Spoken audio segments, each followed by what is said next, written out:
Editor's note: this review may contain spoilers. Summary: still reeling from the recent loss of the hero Gotham, Batman finds himself and his team helping evacuations of Gotham City due to a massive hurricane. As the storm builds up and Batman continues his efforts, someone takes advantage of the situation and unleashes something deadly. Can Batman stop the rise of the Monster Men before the fall of Gotham City? Positives: Night of the Monster Men, Part 1 finally shows us exactly what Hugo Strange has been working on, and King hasn't disappointed me in his story so far.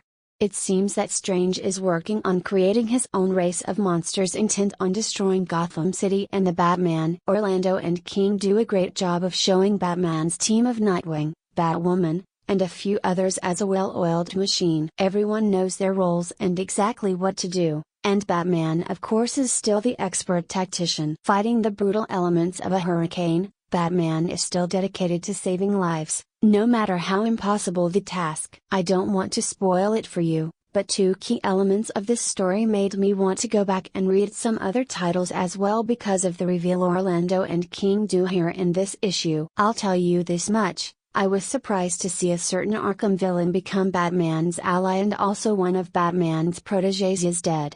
I think that's enough information to go on so you can find out yourself.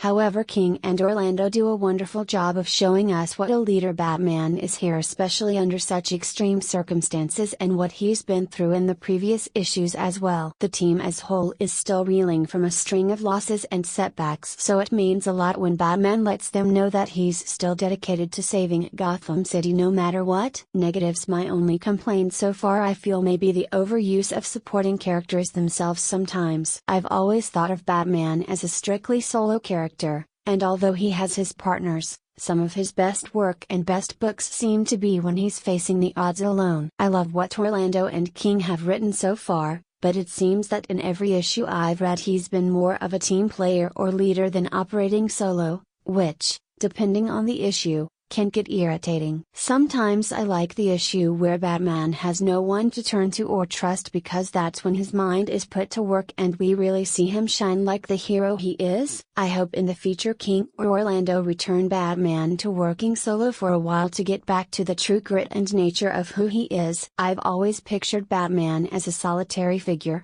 needing no one or nothing until absolutely necessary. I love the team mantra that's obviously shown in this issue. I just hope it isn't a regularly occurring theme every issue. Verdict: Night of the Monster Men, Part 1 was a good read.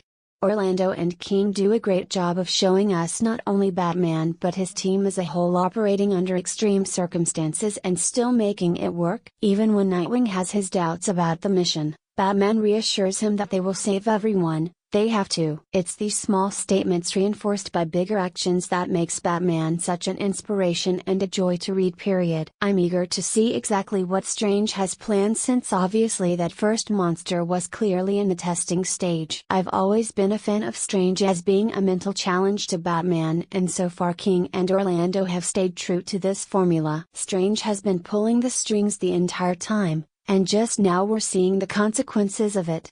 I'm looking forward to reviewing the next issue, just like you should be reading this issue now. Check it out.